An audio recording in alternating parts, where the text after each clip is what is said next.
Depuis l'aube de l'humanité, les hommes ont dédié leur plus beau temple au soleil et à sa lumière divine. Cette folie créatrice a connu son apogée au Moyen-Âge, avec les cathédrales gothiques et leur incroyable architecture en dentelle de pierre et de verre. En 150 ans, les bâtisseurs de cathédrales ont taillé, sculpté, entassé plus de pierres que les Égyptiens en 1000 ans. Voici les secrets de cette aventure humaine et architecturale hors norme. Une ère de tous les possibles, faite de compétition, d'innovation, d'intrigue, de lutte de pouvoir et de drame. Une ère qui nous a laissé les plus beaux chefs-d'œuvre de toute la chrétienté.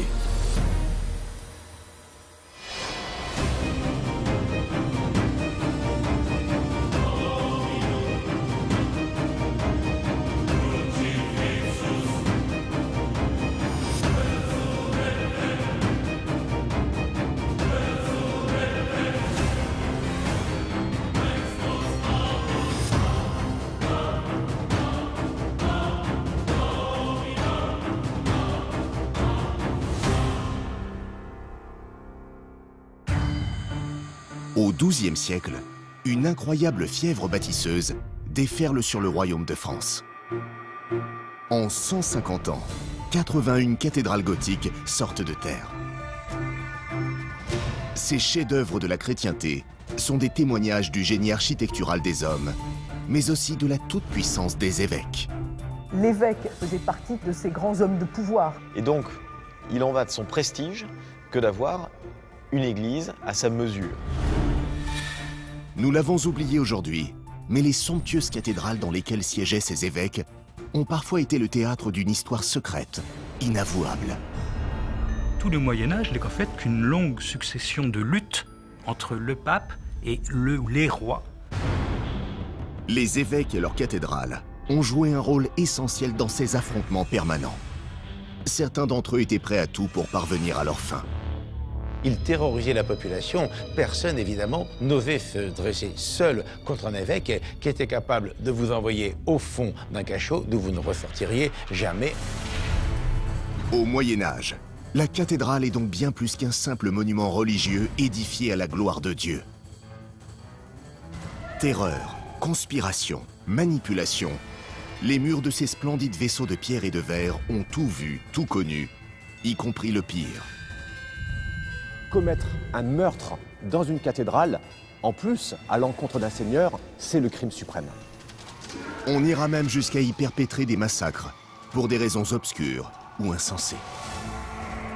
Que les représentants du pape aient admis que de tels crimes soient commis par des chrétiens, qui plus est sur d'autres chrétiens dans une église chrétienne, c'est quelque chose de choquant, d'inimaginable.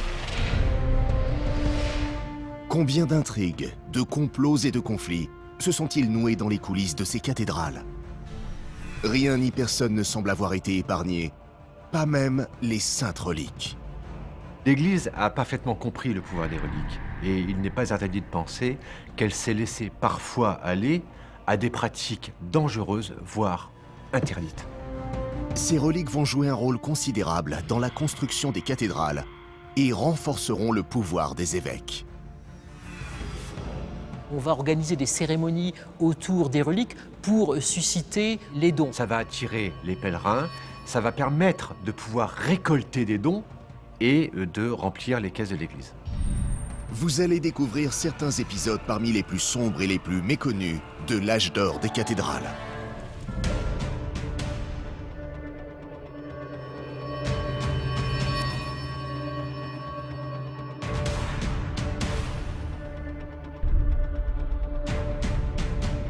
À l'aube du XIIe siècle, le royaume de France n'est que l'embryon de l'État que nous connaissons aujourd'hui.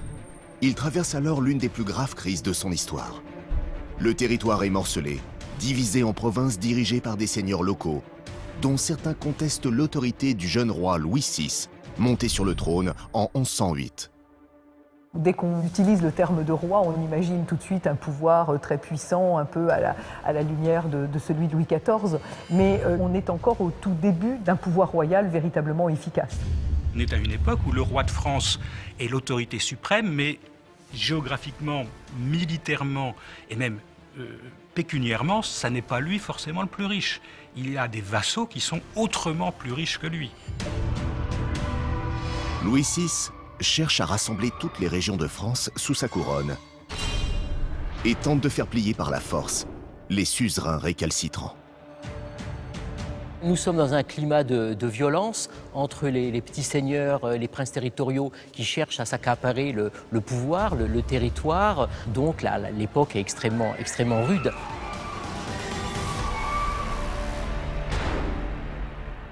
Le royaume est donc régulièrement le théâtre de guerres sanglantes.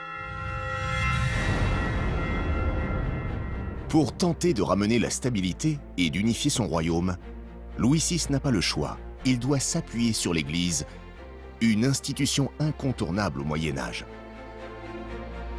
Car si le roi incarne le pouvoir politique et temporel, l'Église représente le pouvoir spirituel, dont l'influence est tout aussi considérable à cette époque et se matérialise par les cathédrales.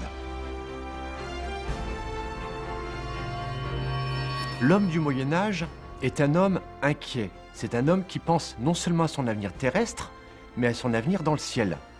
De ce point de vue-là, il a une confiance absolue dans le message de l'Église. L'Église catholique romaine s'est imposée sur l'ensemble de l'Occident. C'est l'autorité suprême qui régit les âmes. Le pouvoir s'impose sur tous.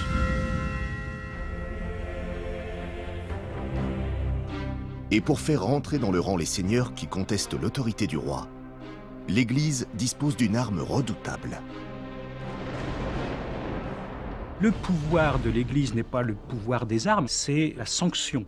La pire des sanctions qu'il peut prendre, c'est de jeter l'interdit sur un fief. Ça veut dire que le fief ne bénéficie plus de la protection divine. Donc le pouvoir spirituel, religieux, peut quand même vous faire changer d'avis.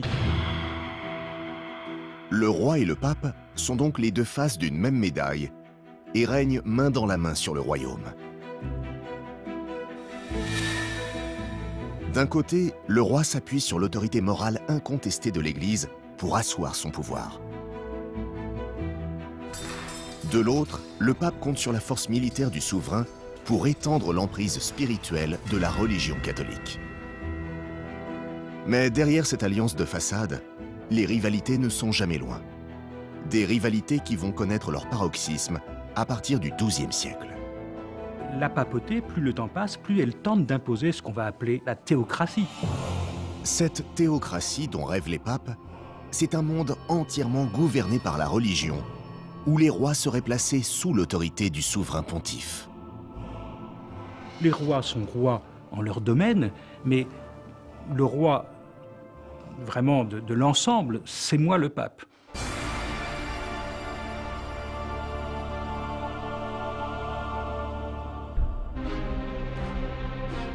La sollicitation de Louis VI est donc une aubaine incroyable pour le pape. Il y voit l'occasion d'accroître davantage encore son emprise. Et pour y parvenir, il dispose d'un relais de poids au sein de la population. Ce relais indispensable, c'est l'évêque, qui dirige une circonscription territoriale religieuse appelée diocèse. Dans la société profondément croyante de l'époque, l'évêque est une référence respectée par toute la communauté.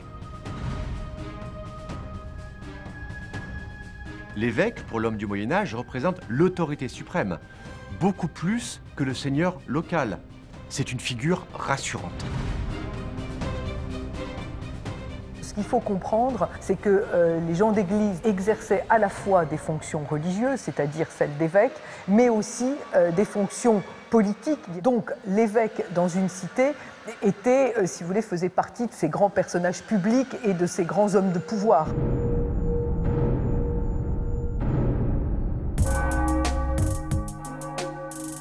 Ce pouvoir à la fois religieux et administratif, les évêques l'exercent à partir du bâtiment le plus prestigieux et le plus imposant de leur diocèse, la cathédrale. La cathédrale, c'est un élan vers le ciel. Et cet élan témoigne bien sûr d'une ferveur religieuse sans commune mesure, mais c'est aussi le signe d'une volonté de dominer la ville. Bien au-delà de sa vocation religieuse, La cathédrale est donc un haut lieu de pouvoir qui permet de s'assurer le contrôle de la population. Et c'est dans l'une de ces cathédrales, à Laon, une ville située à 140 km au nord de Paris, que va se jouer un des épisodes les plus sordides de cette sourde rivalité entre le roi de France et le pape. Nous sommes en 1106. Un certain Gaudry vient d'être nommé évêque de Laon et cette nomination inquiète. Gaudry n'est pas quelqu'un qui est vraiment apprécié par les Lannois. Il est réputé pour être agressif, belliqueux, et les Lannois sentent bien que ça n'est pas un évêque qui va les protéger. Surtout qu'il est élu dans des conditions pas très nettes. Il passe de diacre à directement évêque. Ça choque beaucoup. En fait, c'est le pape lui-même qui est intrigué pour que Gaudry soit nommé évêque. Parce que l'aide spirituelle qu'il apporte au roi de France lui permet d'étendre son emprise sur son royaume. Le souverain pontife a tout intérêt à ce que ce royaume soit le plus étendu possible. Et pour ça, le passé de Gaudry est un atout précieux. Gaudry a combattu avec les Anglais, qui ont du coup récupéré la Normandie. Or, le pape veut récupérer cette Normandie pour étendre son pouvoir sur le royaume de France. En nommant Gaudry évêque, il va en faire son agent de façon à influencer le roi d'Angleterre pour le conduire à lâcher la Normandie. Et ce n'est pas un hasard non plus si le pape choisit de l'installer à Laon. Cette vieille cité royale occupe une place de choix sur l'échiquier de la couronne. Après des années de guerre qui ont miné son économie, la ville se redresse doucement, notamment grâce au marché régional de sa cathédrale, où vin, céréales et textiles se vendent et s'exportent bien. Une aubaine pour Gaudry, qui va pouvoir profiter de revenus importants grâce à la dîme. La dîme est un impôt sur le revenu. Et c'est sans doute le plus vieil impôt de l'histoire de la planète. La dîme, le dixième des revenus, dixième des récoltes, c'est ce qui est dû à l'Église. L'organisation qui a le pouvoir de prélever la dîme, c'est toujours le diocèse, donc l'évêque. Les évêques sont généralement issus de grandes familles de la noblesse et donc habitués à vivre dans le faste. Gaudry ne fait pas exception.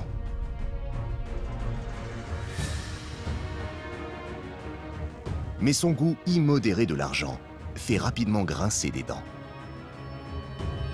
On n'est pas content de l'évêque pour une raison extrêmement simple. C'est un homme de guerre, qui d'ailleurs est illettré, cupide, avare. En fait, ce qui compte, c'est qu'il n'accorde pas ce qu'il doit à la ville, c'est-à-dire la protection. Pour l'essentiel, donc, l'assurance de la fourniture en vivres, la protection contre éventuellement un assaillant d'un ennemi extérieur et la protection spirituelle, puisque l'évêque, c'est l'épiscopos, c'est le surveillant, celui qui doit surveiller le troupeau. Il ne le fait pas, c'est cela qu'on lui reproche.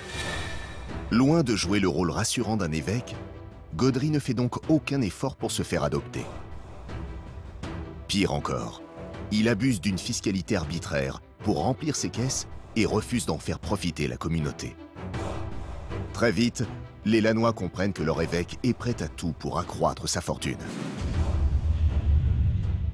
Gaudry n'est pas seulement un homme cupide, assoiffé de pouvoir, c'est aussi un paranoïaque. C'est quelqu'un qui a un esclave noir dont il se sert pour fouetter les bourgeois qui ne lui plaisent pas. Un esclave qu'il chargeait de tâches absolument effroyables, torturer jusqu'à la mort ses ennemis dans les cachots épiscopaux.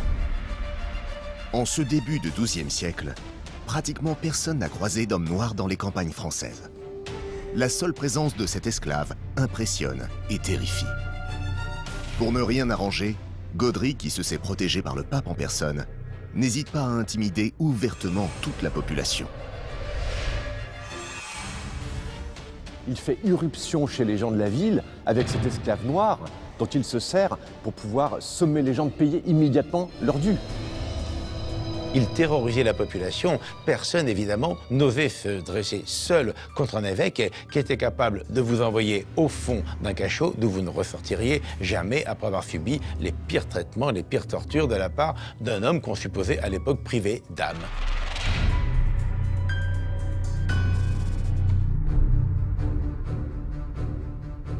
La tyrannie sans scrupules de Gaudry lui permet d'amasser une fortune considérable.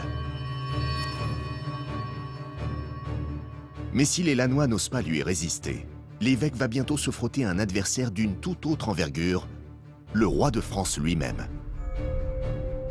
Car le domaine de Laon joue d'un statut particulier, associé à un certain nombre d'obligations auxquelles Gaudry ne peut se soustraire. Lorsque la dîme est prélevée, elle est ensuite répartie entre le roi et les évêques, selon des pourcentages qui varient. Si une région appartient au roi de France, il y aura une majorité de ce pourcentage qui ira au roi. Il se trouve que Laon est domaine royal. Donc de ce point de vue-là, l'évêque doit une grosse partie de la dîme au roi de France. Concrètement, Gaudry doit donc reverser une partie importante de ses revenus au percepteur du roi, un certain Gérard de Quierzy. Gérard de Quierzy, à l'époque, est le représentant de l'autre pouvoir, non pas l'Église, mais la monarchie. Donc, nécessairement, il doit percevoir les impôts pour le compte du roi. Il les exige donc de l'évêque, lequel, fort mauvais payeur, s'indigne de ce qu'on ose lui demander ce qu'il doit.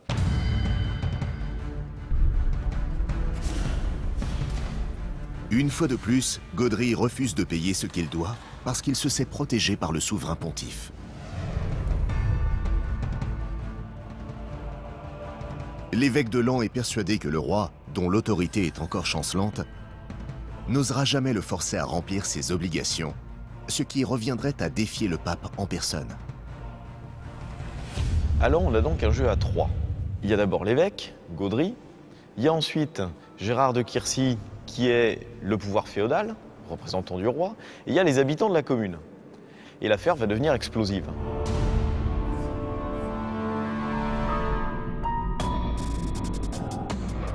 Dans un premier temps, le roi se montre patient avec Gaudry, pour ne surtout pas froisser l'Église. Mais les années passent, et les guerres incessantes de Louis VI pour pacifier son royaume lui coûtent très cher. Il ne peut donc pas se permettre de renoncer définitivement à la part qui lui revient sur les impôts prélevés par le diocèse de Laon. Les tensions entre Quierzy et Gaudry ne cessent de s'aggraver.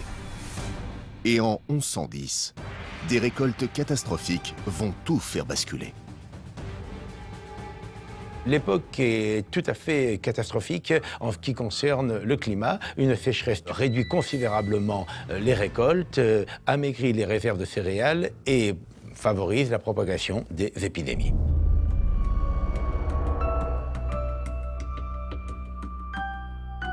La population est durement touchée. Des dizaines de familles de paysans sombrent dans une extrême pauvreté. Théoriquement, dans de telles conditions, l'évêque est tenu de nourrir les plus démunis avec les réserves du diocèse. Mais Gaudry refuse. Il préfère spéculer sur la hausse des prix du grain. Ceux qui ont la possibilité de récolter quand même un peu de grain, eh bien, vont faire comme on le fera dans toutes les économies de marché, c'est-à-dire qu'ils vont faire monter les prix en les stockant et en les mettant au compte-gouttes à la vente. Cette inflation fait monter la valeur des stocks de Gaudry, qui en interdit la distribution. Venu quémander de l'aide sur le parvis de sa cathédrale, les plus pauvres se voient ainsi refuser toute nourriture. Ils doivent se contenter de quelques litres de lait. Or, sans blé, pas de farine, et sans farine, pas de pain. Jour après jour, la tension ne fait que monter entre les habitants en détresse et les chanoines chargés de la distribution. Et c'est dans ce contexte particulièrement électrique que le roi frappe du poing sur la table et renvoie son émissaire à Laon pour réclamer son dû. Gérard de Quierzy vient pour prélever l'impôt parce que les caisses de l'État sont au plus bas et c'est au diocèse de serrer la ceinture. Gaudry est furieux. L'évêque de Laon ne comprend pas comment le percepteur du roi ose lui réclamer de l'argent en pleine crise. Une première altercation très grave a lieu entre lui et Gérard de Quierzy dans la cathédrale de Laon. De son côté, Gérard de Quierzy a reçu des ordres très stricts. Il en va de l'autorité du roi. Gérard de Quierzy ordonne de faire vider intégralement le palais épiscopal de ses trésors, de ses joyaux. L'évêque est fou de rage. Fort de la protection du pape, il n'a pas l'intention de se laisser faire. Suite à cette ultime querelle, Gaudry décide de faire assassiner Gérard de Quierzy. Évidemment, on ne s'attendrait pas à ça de la part d'un évêque, mais à cette époque, la violence, ça peut être aussi une arme pastorale. Mais l'évêque de Laon n'est pas fou. Tout le monde sait qu'il déteste le percepteur du roi. Et tout le monde connaît sa violence d'anciens soldats. Gaudry doit donc se trouver un alibi solide.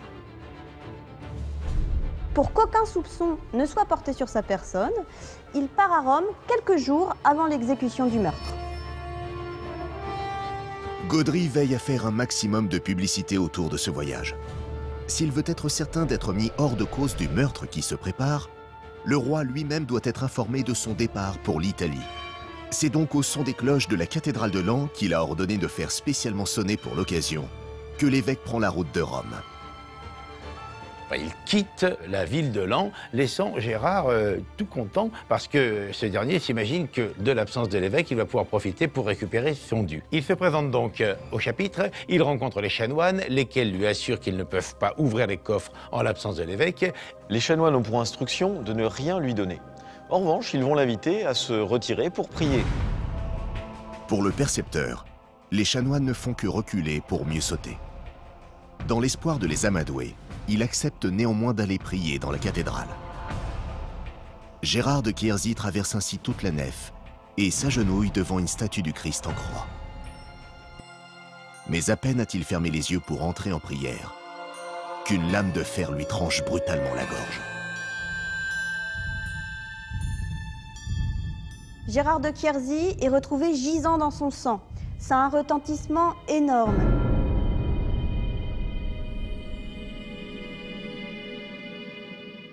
La cathédrale, c'est la maison de Dieu. La cathédrale, c'est l'endroit où on célèbre l'Eucharistie. Commettre un meurtre dans une cathédrale, en plus, à l'encontre d'un seigneur, c'est le crime suprême. Assassiner l'émissaire du roi, c'est commettre un incroyable affront contre le monarque lui-même. Pourtant, Louis VI ne prend aucune sanction contre cet évêque tyrannique, suspecté d'être le commanditaire de ce meurtre. Il ne le condamne même pas publiquement. Une attitude incompréhensible qui scandalise les Lanois. Évidemment, personne n'est dupe à Laon. On se doute bien que c'est Gaudry qui a commandité le meurtre et que même s'il est à Rome, tout ça, c'est de sa faute. La fureur touche à son comble, parce que, enfin, Gérard de Quierzy a été assassiné par l'évêque. On attend donc que la justice du roi s'exerce. On s'attend que la justice pontificale exclue cet évêque qui ne mérite même pas de continuer à officier. Et c'est tout le contraire. Mais rien n'y fait. Le roi reste muet. Louis VI ne veut pas prendre le risque de contrarier le pape. Il préfère parier sur le fait que les Lanois finiront tôt ou tard par se venger de cet évêque démoniaque qui les terrorise et les accable d'impôts et refuse de distribuer ses stocks de nourriture malgré la famine. Le roi laisse donc Gaudry revenir en France sans être inquiété. Non seulement il revient, et il en profite pour tenter de pressurer encore plus la population. La cupidité de Gaudry est sans limite. Persuadé d'être intouchable, il s'en prend alors aux finances de la commune, une nouvelle entité administrative qui vient de faire son apparition dans les villes les plus importantes du royaume. Au début du XIIe siècle, la commune apparaît comme le premier pouvoir populaire, sous la tutelle d'un riche marchand, qui est libre de l'emprise du roi et libre de l'emprise de l'Église. Le roi octroie des privilèges. Vous avez le droit de construire des murailles, vous avez le droit de percevoir des taxes. Et donc ce sont les bourgeois qui administrent la ville. Quand on administre la ville, on tient les cordons de la bourse.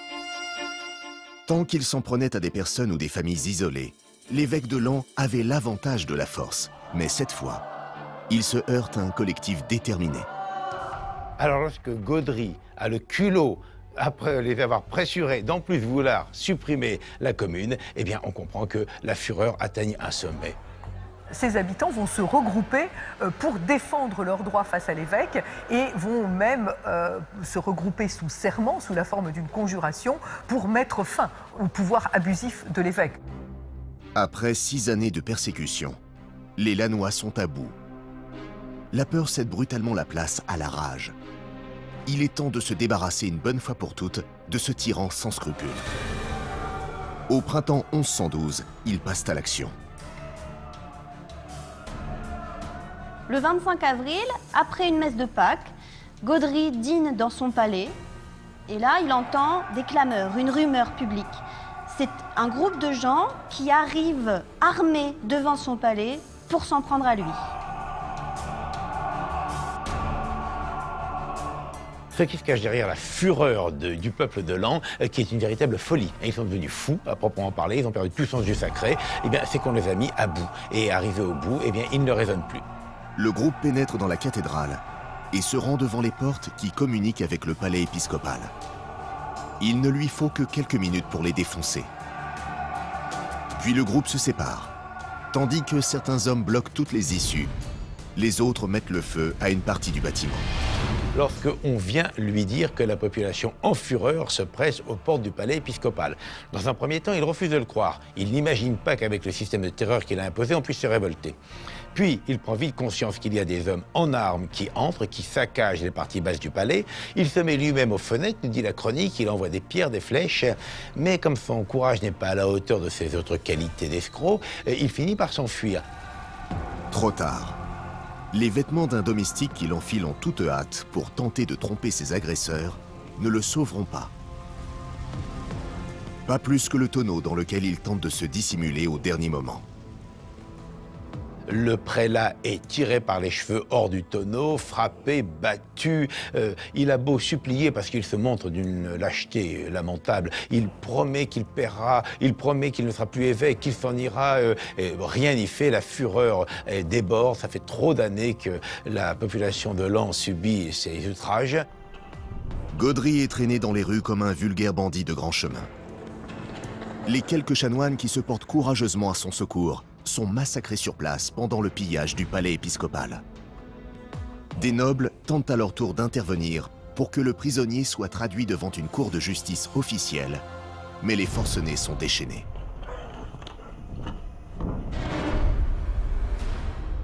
C'est finalement un coup de hache, dit-on, qui lui fend le crâne, met fin à son existence terrestre. Et ensuite, il est complètement dépouillé de ses habits. Ça, c'est symptomatique parce que la nudité biblique est honteuse. C'est un châtiment épouvantable.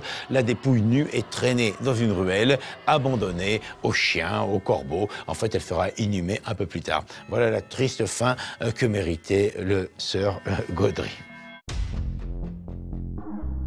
La mort de Gaudry sonne comme un avertissement pour le roi de France, que le pape désigne comme seul responsable de cette tragédie. C'est uniquement parce que Louis VI n'a jamais désavoué l'évêque que l'affaire aurait dégénéré. En réalité, l'Église profite de l'affaire pour affaiblir la couronne. Bientôt, une succession d'événements inattendus lui permettra d'accentuer son emprise sur le royaume. Des événements qui feront des cathédrales l'épicentre d'un nouveau pouvoir, à la fois spirituel et politique.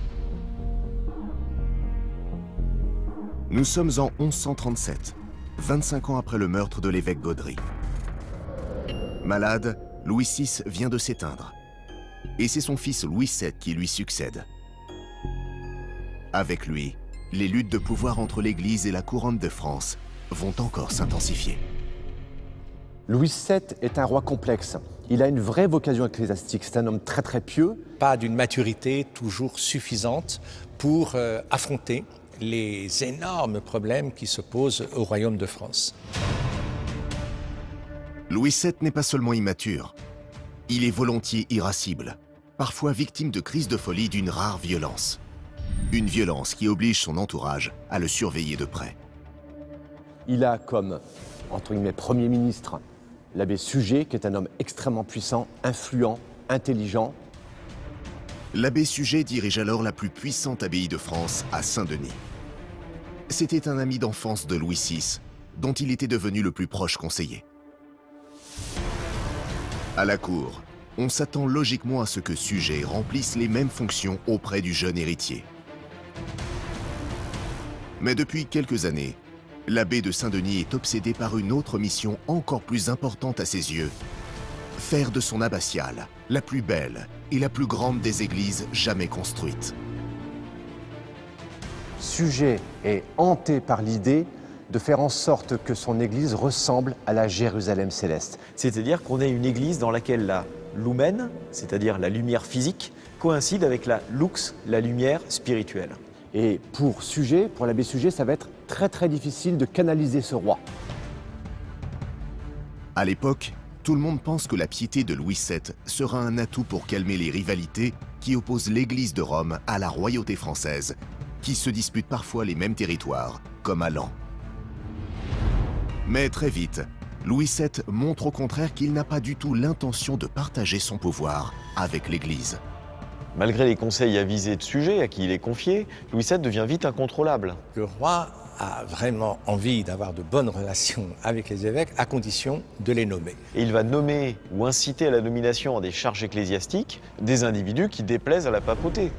Le plus dangereux dans cette histoire, c'est de se fâcher avec Rome, qui, en dernière instance, a quand même l'autorité de sacrer les évêques. Les risques d'un conflit ouvert sont bien réels. Car à l'époque, deux écoles de pensée s'opposent au sein même de l'Église de Rome. Et chacune d'entre elles est soutenue par un proche conseiller du pape. D'un côté, il y a les bénédictins, partisans de l'abbé Suger, Premier ministre du roi de France. De l'autre, il y a les cisterciens de Bernard de Clairvaux, qui dirigent un mouvement réformateur en pleine ascension. Suger, c'est la magnificence, c'est l'opulence, c'est le règne de Dieu qui se manifeste par la richesse. Bernard de Clairvaux, c'est l'ascèse, la pauvreté, le sacrifice. Ces deux courants de pensée bataillent pour convaincre le pape. Les uns veulent les cathédrales, c'est le courant de Suger, les autres veulent les croisades, c'est Bernard de Clairvaux. Le conflit est très subtil entre les intérêts bénédictins alliés à la couronne de France et les intérêts cisterciens alliés à Rome. Et donc ça va chauffer évidemment très fort. Jusqu'à présent, le pape maintenait ce rapport de force à l'équilibre. Mais le comportement de Louis VII change la donne. Il n'est pas question de le laisser continuer à nommer ses propres évêques et bafouer ainsi l'autorité du Saint-Siège. L'équilibre est rompu. À Rome, les cisterciens sont en train de gagner la guerre de tranchées qui les opposait aux bénédictins. Et à Rome, ce sont les partisans de Clairvaux qui vont l'emporter sur les partisans de Suger. En favorisant les thèses des cisterciens de Bernard de Clairvaux, le pape veut faire comprendre à Louis VII que c'est lui et lui seul qui préside à la destinée de l'Église. Le roi de France réalise ainsi qu'il n'a plus aucune influence sur la papauté. Furieux, il décide de se venger avec la plus grande cruauté. Le roi, de colère contre ses opposants cisterciens et romains, va massacrer toute une population enfermée dans une église. C'est le coup de folie d'un roi qui se sent bafoué par le pape et qui du coup va réagir avec la plus grande cruauté pour finalement imposer sa puissance dans des proportions qui sont effrayantes. Ces conflits entre l'Église et le pouvoir temporel prennent parfois une tournure très violente. Ce massacre se déroule en janvier 1143, 6 ans après son accession au trône. Pour affirmer son pouvoir, Louis VII vient d'envahir les terres du comté de Vitry-en-Perthôis dans la Marne, qui appartiennent au pape. Le village compte environ 1500 âmes. Terrifiée à l'annonce de son arrivée, toute la population s'est réfugiée dans l'église. À cette époque, quand on est dans une église, on est normalement à l'abri de toute violence. Louis VII va commettre l'irréparable aux yeux de l'église en mettant le feu à l'église de Vitry-en-Perthôis avec tous les habitants à l'intérieur. Hommes, femmes et enfants, tous périssent brûlés vifs. Il ne le sait pas encore, mais en perpétrant ce massacre, Louis VII vient de donner les clés du royaume de France à l'Église.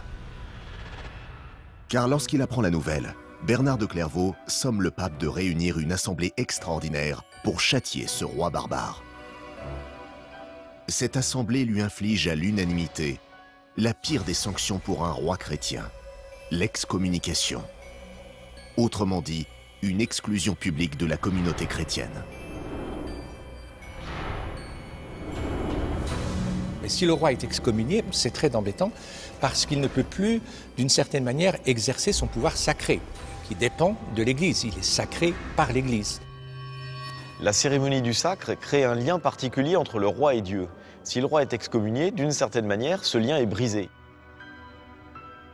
Sans compter le fait que cette excommunication met le roi en position évidemment de conflit avec la papauté et brise des liens auxquels la population est sensible, car ce sont des liens qui sont réputés protecteurs pour elle et bénéfiques. Des moines cisterciens à la solde de Bernard de Clairvaux organisent aussitôt des manifestations violentes devant la basilique Saint-Denis, symbole du pouvoir royal.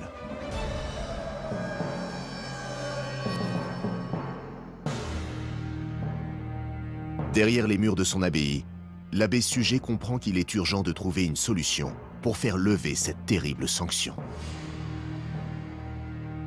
Louis VII va profondément inquiéter l'abbé Suger. L'abbé Suger est un homme qui a conscience de la réalité. C'est un homme qui a les pieds sur terre et il va interpeller Louis VII pour lui dire « Fais attention, tu laisses la porte ouverte au chaos ».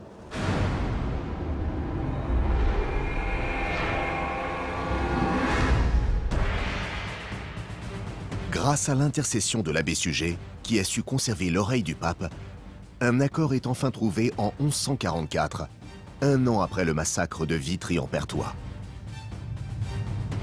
Pour se racheter, Louis VII doit faire pénitence. Et cette pénitence va le tenir à l'écart des affaires du royaume pendant très longtemps. Après une telle forfaiture comme le crime des fidèles dans l'Église, eh bien Louis VII va demander pardon. Il va visiter les différentes églises, il va donc faire amende honorable. On voit alors le roi pieds nus, vêtu d'une bure, marcher dans des cours de procession liturgique, chanter les psaumes, réciter les litanies. Il est confronté à des situations humainement très difficiles de santé, il risque sa vie en permanence. C'est un pénitent sincère.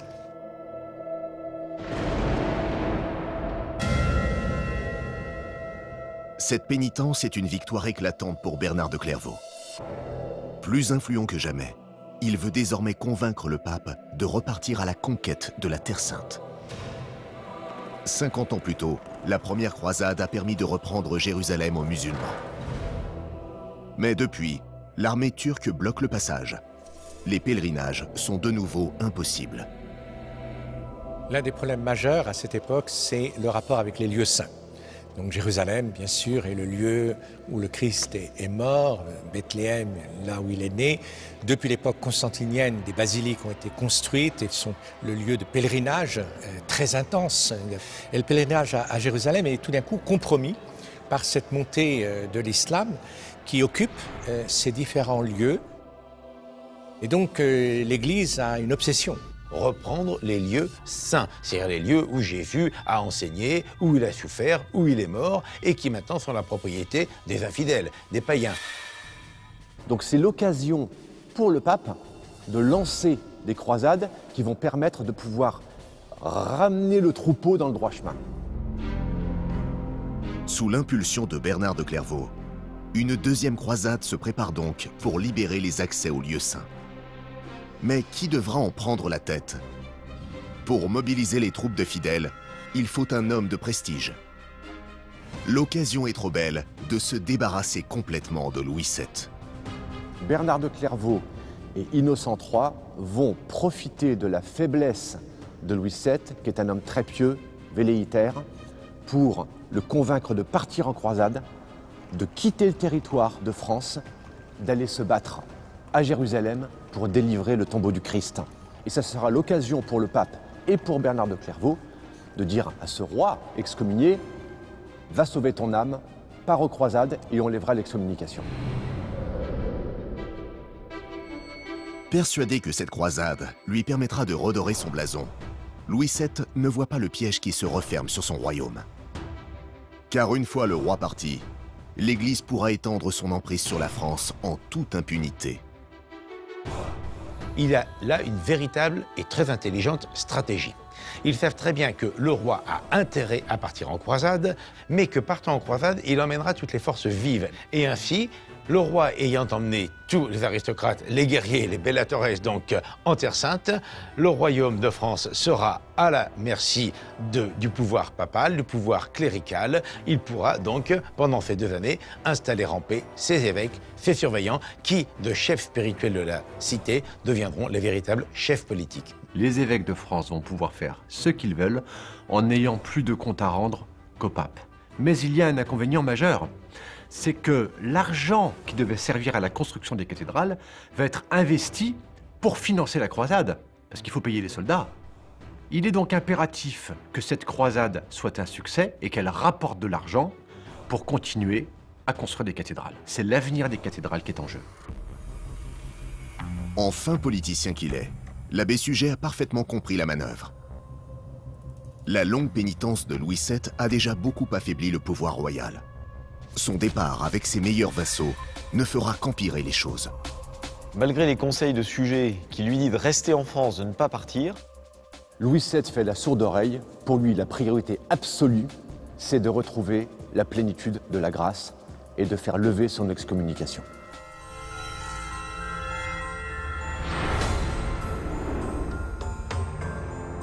Nous sommes au mois de mars 1146. Les cloches des 2 tours flambant neuves de la nouvelle basilique Saint-Denis, construite par l'abbé Suger, sonnent le départ du roi, accompagné de son épouse Aliénor d'Aquitaine. Ensemble, ils se rendent à Vézelay, en Bourgogne, où doit se tenir le grand rassemblement de cette 2e croisade.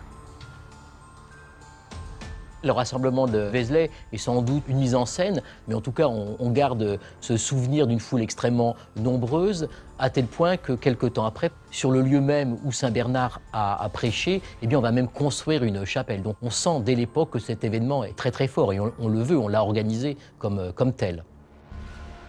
Saint Bernard, c'est bien sûr Bernard de Clairvaux, qui appelle solennellement le roi Louis VII et tous ses chevaliers à rouvrir toutes les voies de pèlerinage jusqu'en Terre Sainte. Symboliquement, le moine appose une grande croix de drap rouge sur la poitrine du souverain.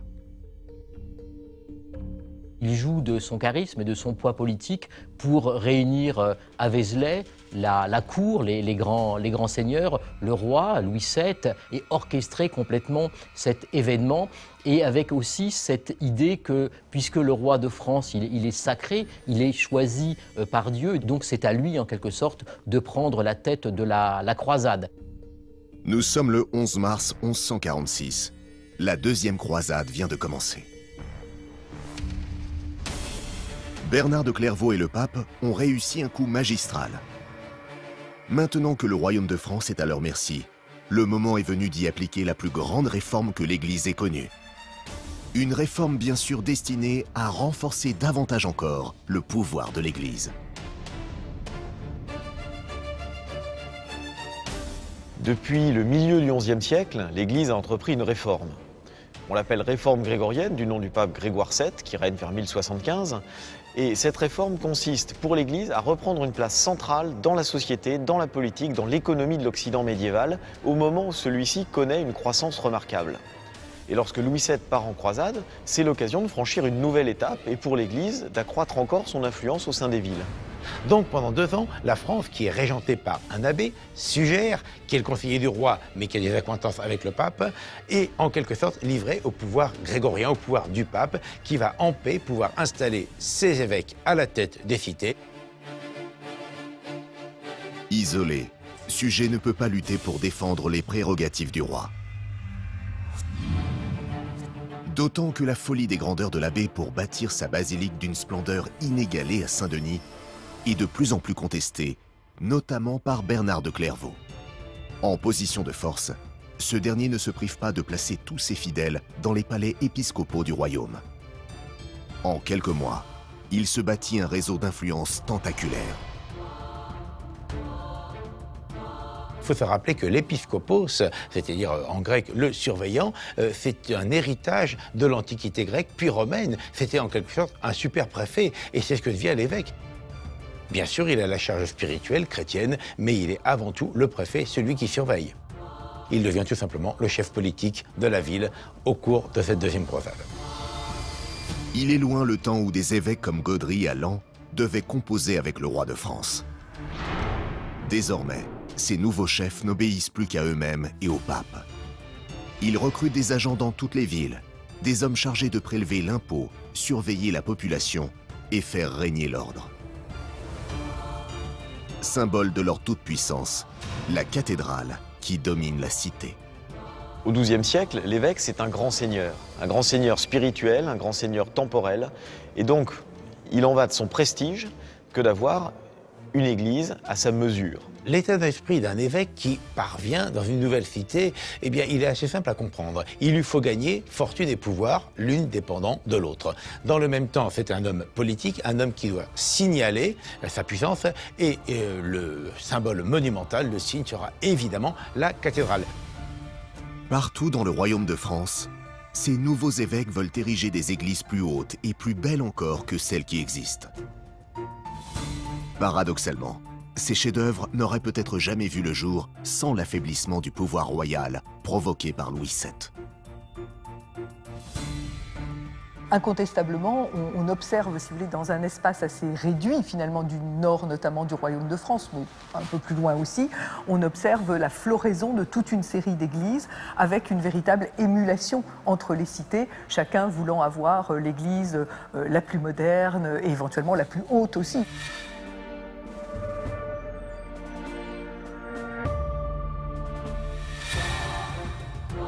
Pour cela, les caisses des évêchés doivent impérativement être alimentées en continu.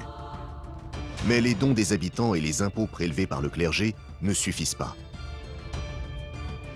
Heureusement, l'Église a une solution toute trouvée, les reliques. Entre le XIe et le XIIIe siècle, elles vont jouer un rôle primordial pour financer les projets de cathédrales les plus ambitieux. Une relique, c'est un objet qui a été au contact avec un saint ou bien un fragment du corps du saint. Et du coup, on va vénérer un os, un tibia, un crâne, une phalange qui vient d'un corps saint ou bien un vêtement qui a été en contact avec lui. Pour voir ou toucher une relique, les hommes et les femmes du Moyen-Âge doivent payer. Et ils sont prêts à dépenser sans compter.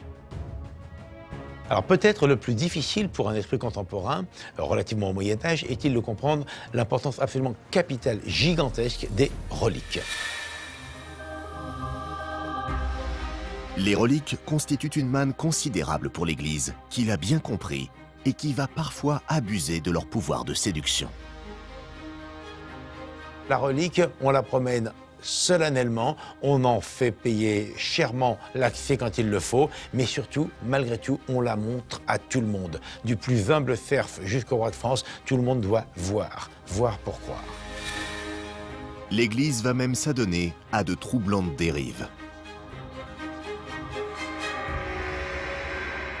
L'Église a parfaitement compris le pouvoir des reliques, et il n'est pas interdit de penser qu'elle s'est laissée parfois aller à des pratiques dangereuses, voire interdites. Quelle pratique et pour quelles raisons? Pour le comprendre, il faut déjà saisir l'aura des reliques auprès des fidèles.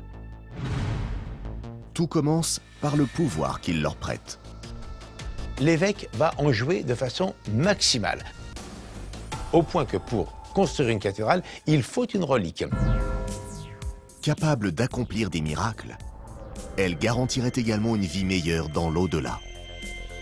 Embrasser une relique, ce n'est pas tant embrasser un objet qu'embrasser le saint qui est derrière. Lui qui est à côté du trône du Père Céleste. Et donc, espérer profondément que ce saint va vous introduire plus facilement à l'éternité. L'homme du Moyen-Âge a des angoisses. Il est effrayé par la maladie, par la mort, par les guerres. Pour lui, toucher une relique, embrasser une relique, c'est pouvoir accéder à la possibilité d'être sauvé de ces maladies et de l'enfer.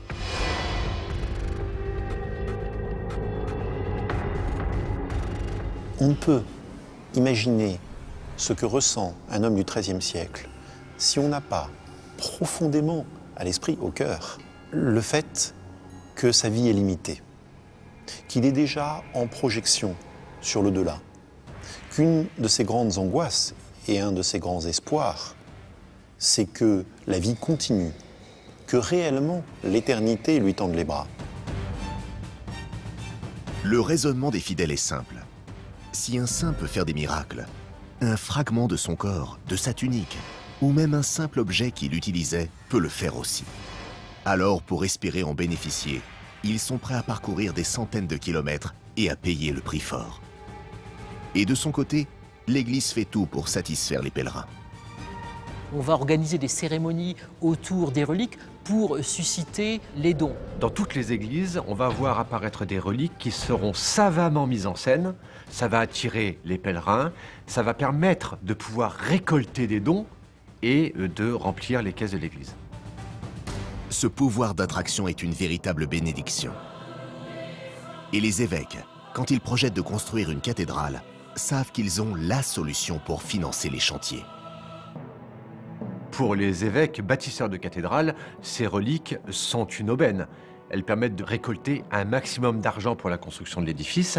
Encore faut-il avoir la bonne relique. La bonne, ou plus exactement, celle qui fera venir le plus de monde. Car les reliques feraient l'objet d'une cotation officieuse selon la renommée du saint dont elles proviennent. Plus on approche du Christ, plus elles ont de valeur. Tout le monde a entendu parler naturellement du Saint-Suaire, puisque c'est le linge qui entourait le corps du Christ au tombeau.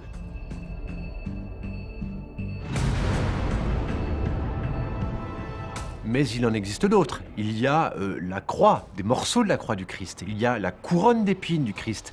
Il y a le linge de Véronique qui a été appliqué sur le visage de Jésus. Les reliques que les croisés ont rapportées de leur première expédition en Terre Sainte, par exemple, sont particulièrement recherchées. C'est le cas notamment des reliques de la cathédrale d'Amiens.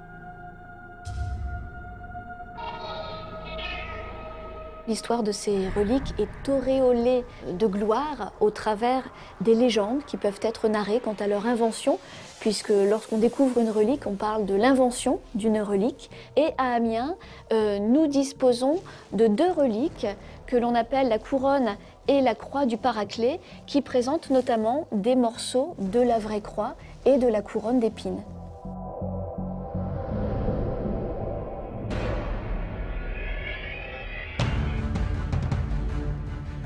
Mais curieusement, au Moyen-Âge, plus les projets de nouvelles cathédrales ou d'églises monumentales se multiplient, plus les reliques foisonnent pour les financer. Au point que certains commencent à se poser des questions sur leurs prétendues saintes origines.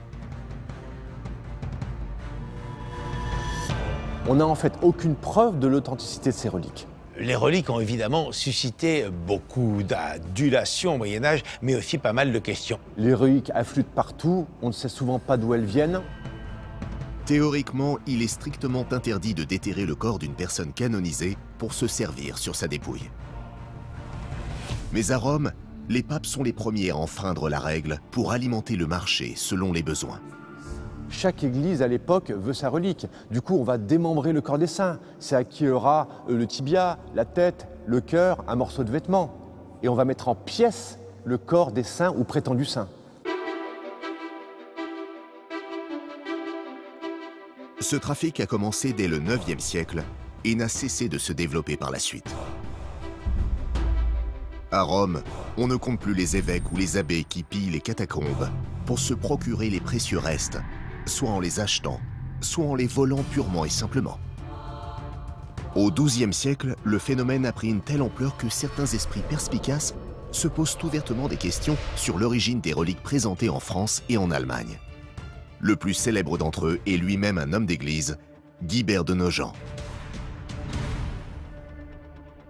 Guibert de Nogent est un des premiers à s'interroger sur les reliques et à proposer une véritable enquête pour savoir si elles sont ou non historiquement authentiques. Il est interrogé, il est sollicité par le fait qu'on se prévaut de reliques dont l'origine lui semble extrêmement douteuse quand elle n'est pas parfaitement malhonnête. Au début des années 1100, en l'espace de quelques enquêtes retentissantes, Guibert de Nogent s'impose comme un spécialiste incontesté. Et tout est parti d'une minuscule relique exposée près de Soissons. ce qui lui a mis la puce à l'oreille, c'est le voisinage de l'abbaye de Saint-Médard qui se flatte de posséder une dent du Christ sans en expliquer l'origine et sans pouvoir en justifier l'existence. En réalité, cette première énigme ne lui prend que très peu de temps. Pour un enquêteur de sa trempe, la tromperie est évidente. Il faisait très justement observer que, par exemple, le Christ, quand il est mort, n'avait pas du tout, aux yeux de ses contemporains, valeur divine, qu'il était tout à fait exclu qu'on ait pu conserver son corps. Donc que la dent que gardaient les abbés de Saint-Médard qui s'en flattaient pour faire venir des gens était tout simplement une dent, peut-être même pas d'homme. On a eu comme cela des exemples de reliques qui se sont révélés être des ossements d'animaux. Il y avait une gigantesque escroquerie. Le scandale est énorme et il est bientôt suivi d'une autre affaire encore plus embarrassante pour l'Église. Guibert de Nogent découvre également que certains saints sont suspects. Il s'agit en l'occurrence d'un prêtre breton, l'abbé Piron. Le saint homme serait soi-disant mort en martyr, mais personne ne se rappelle comment précisément. Et pour cause. Guibert de Nogent va découvrir que l'abbé Piron est en fait mort en tombant dans un puits et qui plus est, ivre.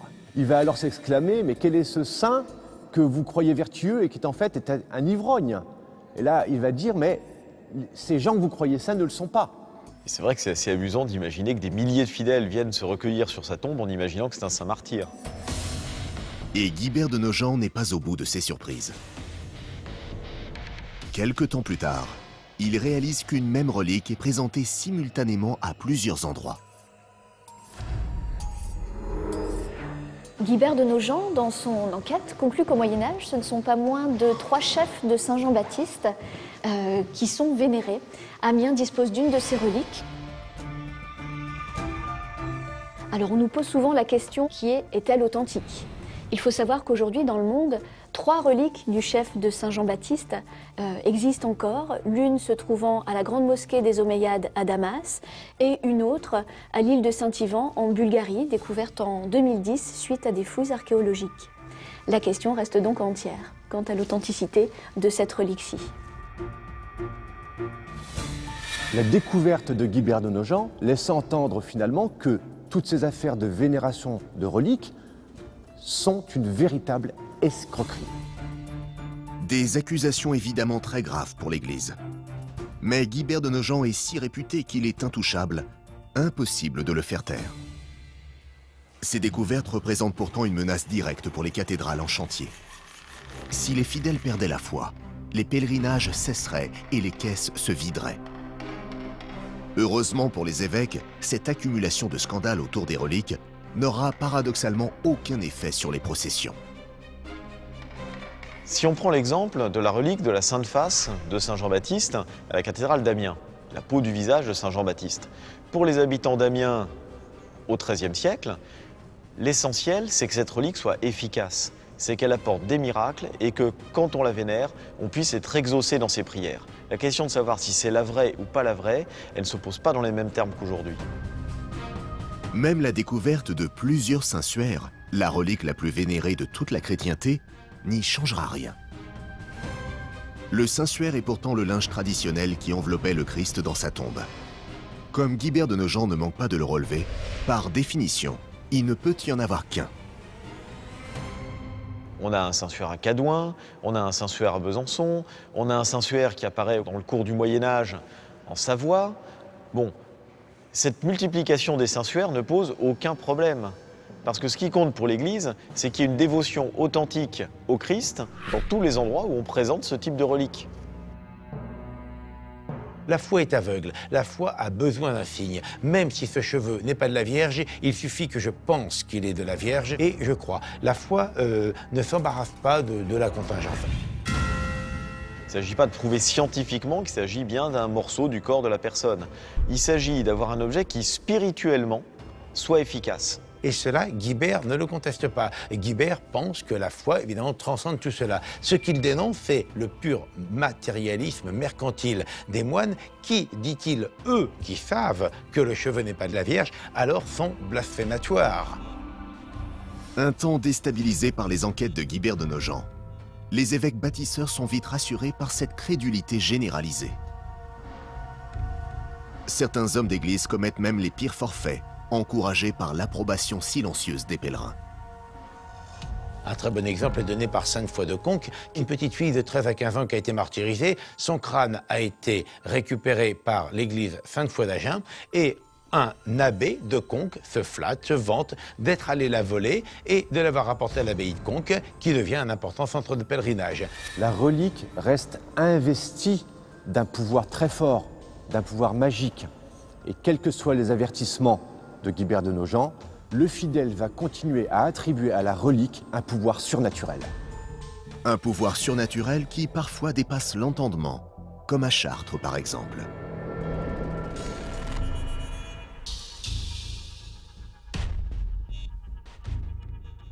Ici, la relique majeure, c'est bien sûr le voile de la Vierge, ce tissu qu'aurait porté Marie sur elle au moment de la naissance de Jésus.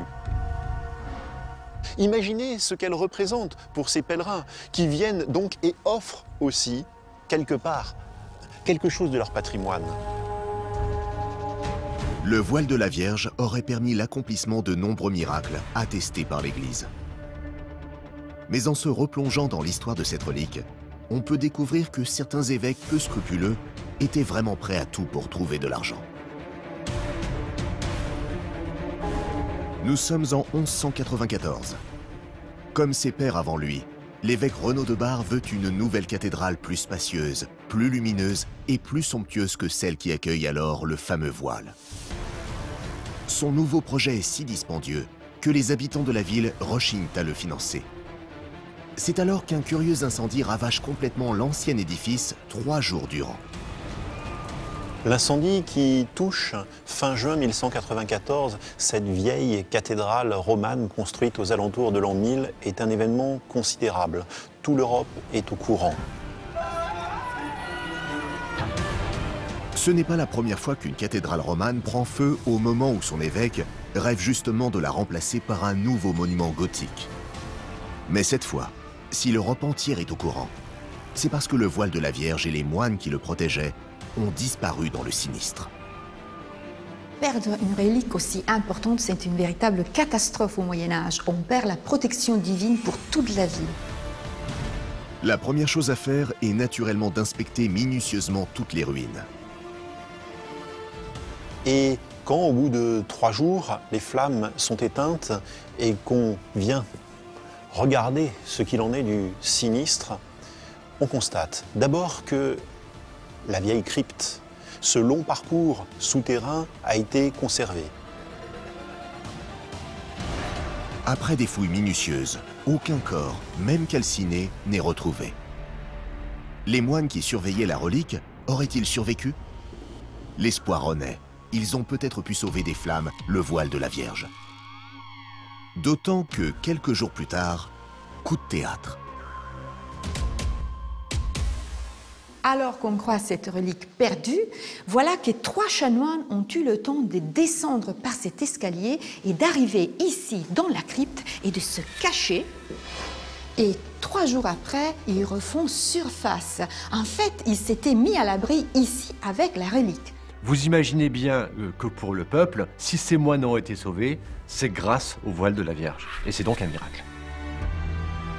Un message divin qui se répand comme une traînée de poudre un peu partout en Europe. Grâce à cette publicité providentielle, les pèlerins affluent pour toucher la sainte relique sauvée des flammes et s'acquittent ainsi d'une obole. Pour l'évêque Renaud de Bar, c'est une aubaine. Il gagne sur tous les tableaux. Le voile de la Vierge, qui vient de produire un miracle que personne ne conteste, va lui permettre de pouvoir récolter les fonds et construire la cathédrale de ses rêves. Étonnamment, à l'époque, personne ne doute de la réalité de ce miracle. On aurait pourtant pu opter pour des explications plus rationnelles, voire plus machiavéliques. Et si les 3 moines s'étaient enfuis pour ensuite aller se dissimuler dans la crypte et réapparaître après les ravages avec la sainte relique?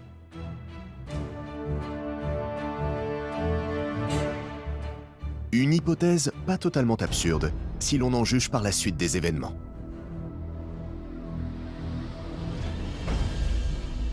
Dans la journée suivante, on décide de reconstruire. Alors bien sûr, il y a la foi. Bien sûr, il y a cette capacité à surmonter l'adversité parce qu'on a gardé l'essentiel qui est la relique. Il reste que la vitesse de réaction est absolument stupéfiante. Elle laisse entendre que des choses sont déjà préparées, qu'une partie du financement est là, qu'on sait déjà aussi quelle cathédrale on va bâtir. Il est impensable que Renaud de Bar ait pu initier un chantier comme ça en une journée. À l'évidence, on a affaire à quelque chose qui était prémédité et à un incendie qui était préparé d'avance, à un coup monté. Autrement dit, Renaud de Bar avait probablement tout planifié depuis longtemps, jusqu'au pseudo-miracle de la réapparition du voile de la Vierge. Et de surcroît, il a vu juste. Après le sinistre, les pèlerins affluent plus nombreux que jamais et les caisses de l'évêché débordent. Renaud de Bar peut non seulement s'offrir l'une des plus belles et plus chères cathédrales de la chrétienté, mais il peut surtout la construire en un temps record. Nous avons des témoignages historiques du fait que dès 1220, les prêtres de la cathédrale sont sous les voûtes du chœur achevées, le gros œuvre serait terminé. Environ 25 ans de travaux, ce qui est un rythme fulgurant pour la construction d'une grande cathédrale. Chartres est donc une exception.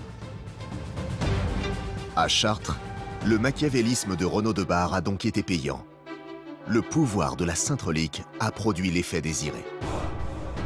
Dans ce contexte, le retour de la croisade menée par Louis VII en Terre Sainte est attendu avec impatience.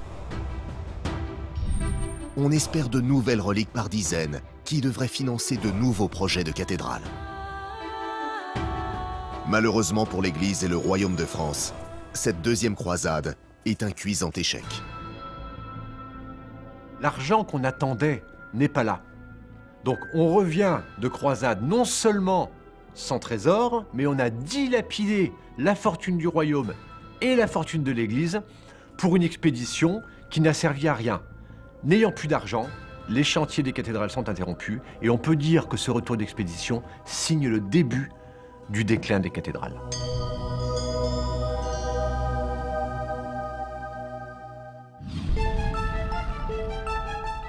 S'il n'y a plus d'argent pour financer de nouveaux projets, de nombreux évêques se retrouvent avec des chantiers en cours à terminer.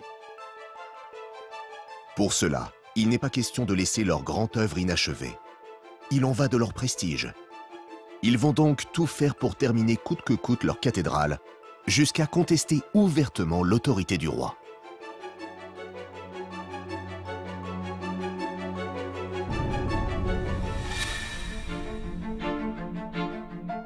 Nous sommes en 1207 à Auxerre en Bourgogne, à 170 km au sud-est de Paris.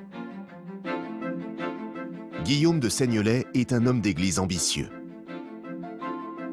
Alors, Guillaume de Seignelay est un excellent exemple de ces hommes qui connaissent une carrière les conduisant finalement au siège épiscopal. La sienne a été très rapide. C'est un homme très doué, il est très tôt diacre, archidiacre. Après avoir gravi tous les échelons, cet homme issu d'une famille d'aristocrates vient d'être nommé évêque d'Auxerre. Donc, Guillaume de Seignelay est un homme, évidemment, dont la grande valeur intellectuelle, morale aussi, et religieuse est très vite reconnue. Le frère de Guillaume, Manassès, n'est pas moins doué. Il deviendra bientôt évêque d'Orléans. La famille des Seignelay constitue donc un cas typique de seigneurs devenus évêques, qui jouissent d'un pouvoir considérable dans leur diocèse.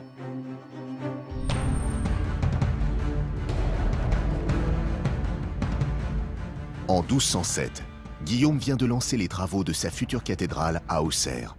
Il la souhaite aussi grande et lumineuse que celles qui sont édifiées un peu partout dans le royaume de France.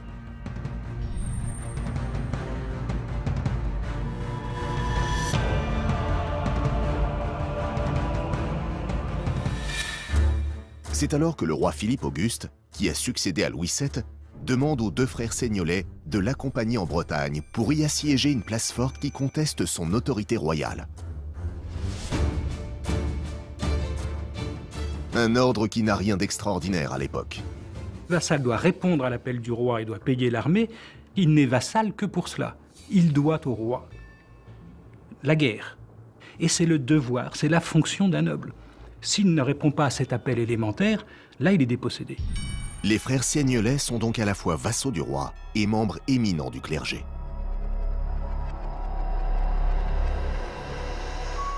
Bien sûr, ce sont les vassaux que Philippe Auguste sollicite. La plupart des évêques sont aussi seigneurs. Et de ce point de vue-là, ils ont un serment de fidélité au roi. Le devoir du noble, c'est de se battre pour le roi. C'est pour ça qu'on l'a fait noble. Il jouit davantage, mais en contrepartie, il doit se battre pour le roi. Les évêques sont tous issus de la noblesse. Respectueux de leur statut d'homme d'église, Philippe Auguste n'attend pas d'eux qu'ils prennent l'épée. Le roi peut fort bien exiger des Seignelay qu'il l'aident à entretenir la guerre. Mais ce ne sera jamais à l'évêque d'aller se battre. Là, les choses sont claires. Tu ne tueras point. On est dans un Occident chrétien, donc vous ne verrez pas un évêque porter l'épée. La contribution des frères Seignelay sera donc financière. Pour remplir leurs obligations de vassaux, ils devront lever une armée pour le roi. Un investissement considérable qui risque de compromettre la future cathédrale d'Auxerre. Pour les deux frères Seignelay, abandonner Auxerre signifie abandonner le chantier de la cathédrale. Cette nouvelle cathédrale doit être la consécration de l'ascension fulgurante de Guillaume, le symbole de son pouvoir politique et spirituel. L'appel de Philippe Auguste est donc une catastrophe. Mais les deux frères obéissent. Et c'est la mort dans l'âme qu'ils se rendent à Mantes, au point de rendez-vous fixé par le roi. Mais ce dernier a commis une grave erreur. Mais ce jour-là, ce n'est pas Philippe Auguste qui est là, il a délégué des personnes à sa place. Et du coup, les frères vont se dire, on ne va pas obéir à des subalternes. On a là un premier cas de rébellion ostensible contre l'autorité royale. Donc les deux frères, mécontents, estimant qu'on leur manque de respect, retournent dans leurs épiscopats respectifs. Les Seignelay bravent clairement l'autorité royale, au mépris d'éventuelles représailles. Ce n'est pas parce que vous êtes obligé de faire quelque chose que vous obéissez. Par couardise, par calcul politique, peu importe. Mais attention, la chose se sait, elle est enregistrée et le roi saura s'en souvenir. Fureur de Philippe Auguste, qui ne supporte pas cette insubordination, immédiatement il fait confisquer les biens des deux frères, des deux évêques. Mais les Seignelay n'ont pas l'intention de se laisser faire. Un évêque, mais aussi un petit seigneur, ou même ne serait-ce qu'un bourgeois des villes, peut fort bien s'opposer au roi. Tout roi qu'il soit, tout puissant qu'il est, le roi de France ne peut pas tout se permettre. Ça, c'est une idée reçue. Il y a des coutumes, il y a des lois, il y a des droits. Ils doivent être respectés. En l'occurrence, Philippe Auguste a dépassé ses prérogatives. Les Seignelay ripostent et s'emparent à leur tour des terres royales de leur diocèse.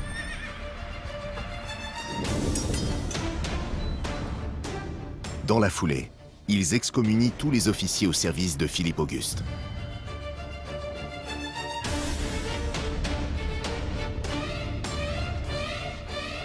Enfin, les deux évêques exigent que leurs obligations religieuses priment désormais sur leurs obligations féodales. La crise est d'une extrême gravité. Les deux parties en appellent au pape. Sa décision sera lourde de conséquences. Tout le Moyen-Âge n'est qu'en fait qu'une longue succession de luttes entre le pape et les rois.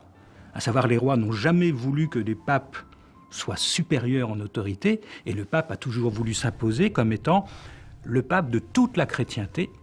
Donc, merci de bien vouloir tous m'obéir, y compris vous, les rois. La crise couve. Comment va réagir le roi ?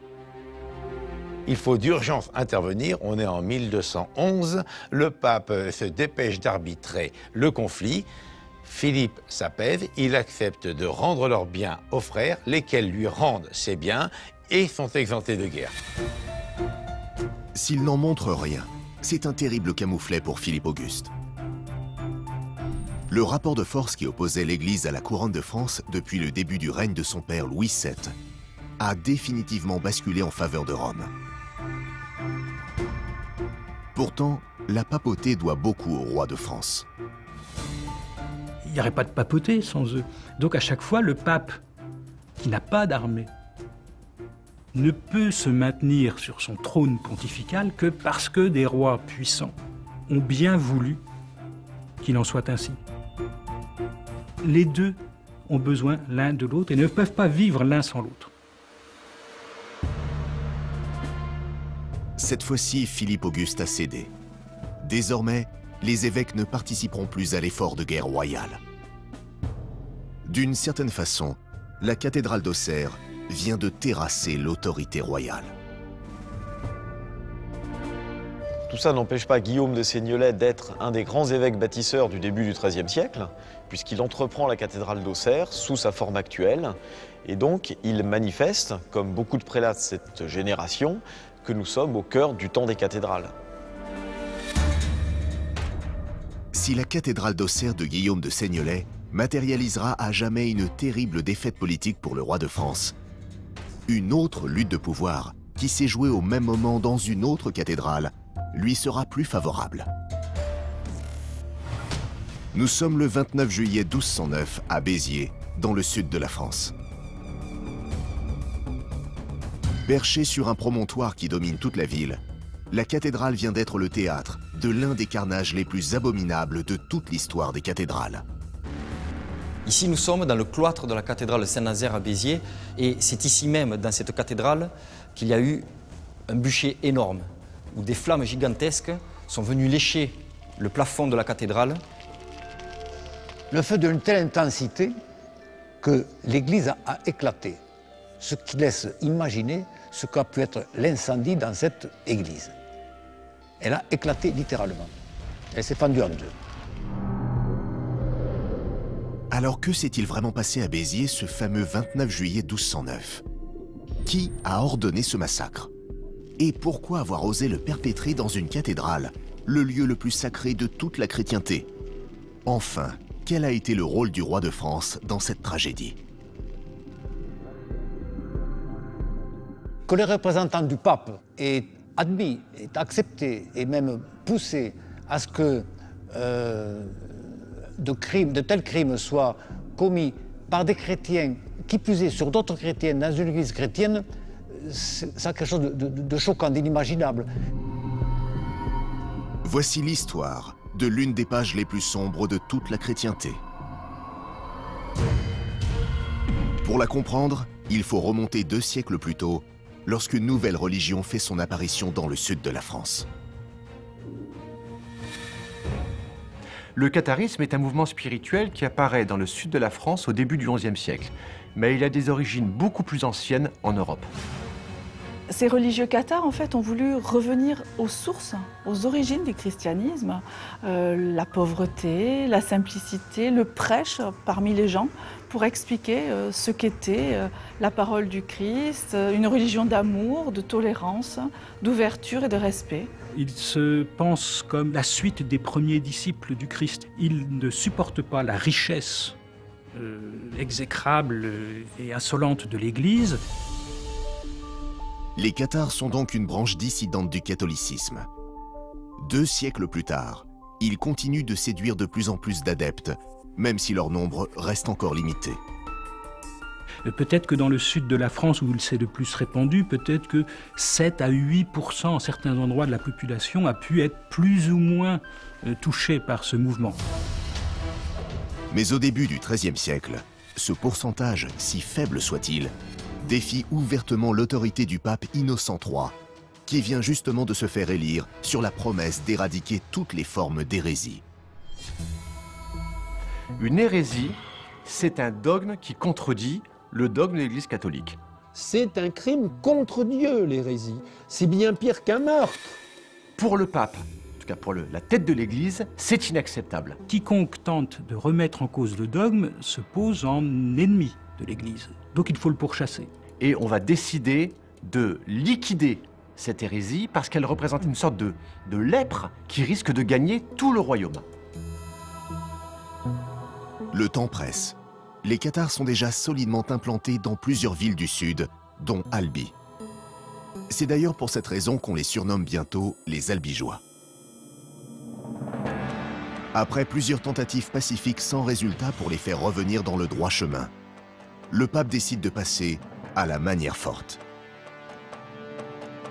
Le nouveau pape, c'est lui qui va avoir cette idée de lancer ce que l'on va appeler la croisade des Albigeois. C'est vraiment une vraie croisade avec des chevaliers croisés, mais cette fois en plein cœur du royaume le plus chrétien, puisque la fille aînée de l'Église, c'est le royaume de France.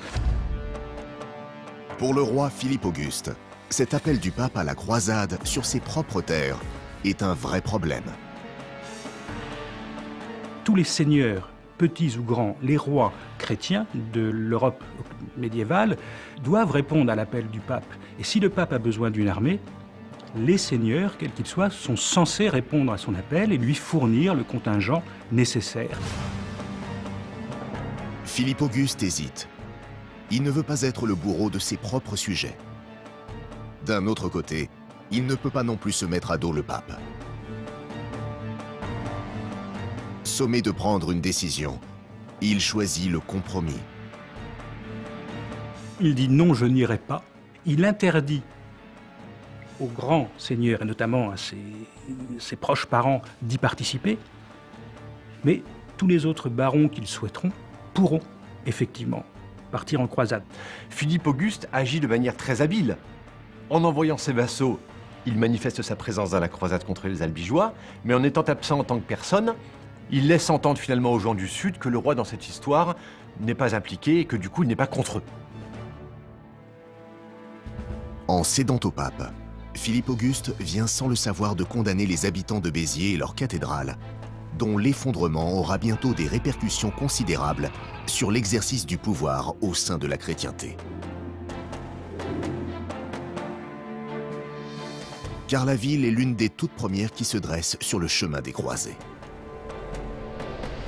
Le légat du pape décide de mettre Béziers à sac, parce que Béziers comporte plus de 10% de cathares et c'est un petit peu le foyer de l'infection. L'idée, c'est de faire un exemple qui puisse se propager et éradiquer l'hérésie. Le 29 juillet 1209, les croisés se présentent devant les portes de Béziers. Le sort en est jeté. 20 000 hommes se précipitent dans la ville et vont massacrer la population. On massacre tout le monde, comme ça les suivants après ils vont bien comprendre de quel bois on se chauffe. Dans les rues de la ville, la panique est totale. Personne ne s'attendait à un tel déferlement de violence. Les assaillants sont déchaînés. Très vite, les habitants ne savent plus comment faire pour leur échapper. La population de Béziers, épouvantée, va se réfugier dans l'église de la Madeleine, catholique comme hérétique. C'était vraiment l'endroit où on pouvait se réfugier sans crainte. C'était un lieu de culte, c'était un lieu religieux. C'était l'église qui avait valeur de symbole, là où étaient prêtés tous les serments, etc. Ils se disent, dans cette église qui est une église catholique, on est à l'abri. Mais les Biterrois ont sous-estimé la détermination du pape, fermement décidé à imposer sa théocratie par la force. Placés sous les ordres de son légat, les croisés osent alors l'impensable. Ils vont entrer dans l'église et ils vont passer tout le monde par le fil de l'épée. Et c'est là qu'on va avoir cette phrase terrible qui est prononcée « Tuez-les tous, Dieu reconnaîtra les siens ». On dit ici qu'il s'est passé, en occitan, « le grand chapelet » ou « le mazel », c'est-à-dire la grande boucherie. Ici, il faut s'imaginer dans cette grande église, les enfants, les femmes, les hommes, massacrés, mais vraiment massacrés. Aucune pitié. Le cri des enfants, le pleur des femmes, le hurlement des hommes, qui résonnait partout. Et qui a donc résonné dans tout Béziers. Et le pire est à venir. Ceux qui n'ont pas eu le temps de se réfugier dans l'église de la Madeleine se précipitent jusqu'à la cathédrale Saint-Nazaire, au sommet de l'acropole. Les fuyards en sont persuadés. Ce que les croisés ont osé faire à la Madeleine, ils ne le feront pas ici. Car la cathédrale, c'est le saint des saints. L'église de l'évêque, le personnage le plus puissant de la chrétienté après le pape, dont il tient son autorité. Mais une fois encore, ils n'ont pas compris que pour Rome, la lutte contre les hérétiques autorise désormais les pires abominations. Et là, l'expédient sera encore plus épouvantable. On va mettre le feu à la cathédrale. Le brasier est si intense dans la cathédrale de Saint-Nazaire que la toiture, en s'affaissant, va provoquer l'effondrement des murs et que la cathédrale va véritablement s'ouvrir comme une boîte. Finalement, on commence la croisade par brûler vif de bons chrétiens dans une cathédrale sous l'autorité du légat du pape. Une cathédrale. Là où la population chrétienne est venue demander asile, stratégiquement, c'est déplorable. Donc, on sent tout de suite que la croisade est mal engagée. Les croisés sont allés trop loin. Au lieu de terroriser toutes les populations du Sud, l'incendie de la cathédrale de Béziers contribuera au contraire à fédérer la résistance contre l'envahisseur. Alors qu'elle ne devait être qu'un raid d'éclairs de quelques semaines, la croisade des Albigeois s'enlise et mettra le pays à feu et à sang pendant plus de 20 ans. Lorsque Philippe Auguste apprend le sac de Béziers, naturellement, il pique une colère épouvantable, parce que, en tant que roi de France, il ne supporte pas qu'on puisse tuer ses sujets. Hérétiques ou non, ça reste ses sujets. Mais malgré tout, il laisse faire, parce qu'on peut supposer que le sud de la France étant encore une région qui échappait un petit peu au royaume de France, l'affaiblissement des autorités locales lui permet de pouvoir étendre son influence dans la région. Le cynisme de Philippe Auguste se révélera payant. Lorsque son successeur, Louis VIII, se résoudra enfin à se présenter dans le Sud quelques années plus tard, les seigneurs locaux ne seront plus en état de lui opposer la moindre résistance. La croisade est spirituelle, mais comme elle s'est mue en une véritable guerre de conquête, ça a ravagé une région qui s'achève par le rattachement direct du Languedoc à la couronne de France. Il n'y a plus rien, tout est dévasté. Donc c'est comme un fruit mûr qu'il n'y a plus qu'à cueillir. Quant au pape, il a eu ce qu'il voulait. Son carnage a peut-être fait plusieurs milliers de victimes à Béziers. Mais il a surtout inauguré un nouveau règne sans partage de l'Église. Le sac de Béziers est la première manifestation historique concrète du pouvoir politique de l'Église et de sa capacité à agir comme un pouvoir lambda non spirituel. Et bien sûr, c'est une fois de plus à travers la construction d'une nouvelle cathédrale que cette ère se matérialise. L'effondrement de la cathédrale de Saint-Nazaire est une aubaine pour l'Église, parce qu'elle va pouvoir reconstruire une nouvelle cathédrale, gothique cette fois, qui va être l'expression du pouvoir de l'Église catholique dans cette région-là. Le gothique permet des ouvertures que l'on n'a pas percées comme on les a percées dans le Nord. Les églises du Nord semblent être des églises de paix, alors que les cathédrales gothiques du Midi ont davantage l'air de cathédrales forteresses, protégées. Mais surtout, elles vont dire aux gens, attendez, on ressemble aussi à un château. La foi, ça se protège. C'est une façon de réaffirmer son pouvoir et de dire, ici, c'est le catholicisme qui règne et qui est maître des lieux.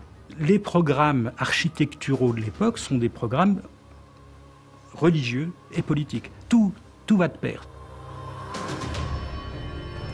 Plus que toutes celles qui les ont précédées dans le Nord, les nouvelles cathédrales gothiques de Béziers ou d'Albi dans le Sud sont donc l'expression de la victoire totale du pouvoir spirituel de l'Église sur le pouvoir temporel de la royauté.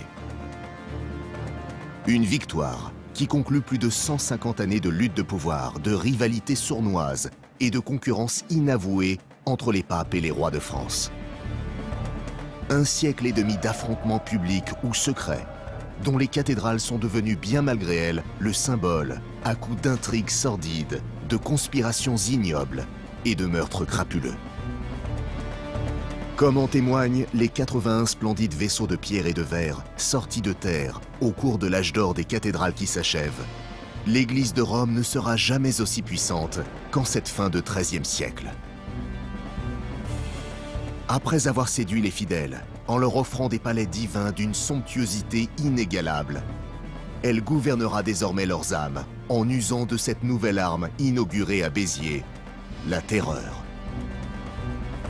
Après le temps de la séduction architecturale, viendra celui de la sinistre Inquisition. Et à la plus belle page de l'histoire de la chrétienté, succédera la plus sombre.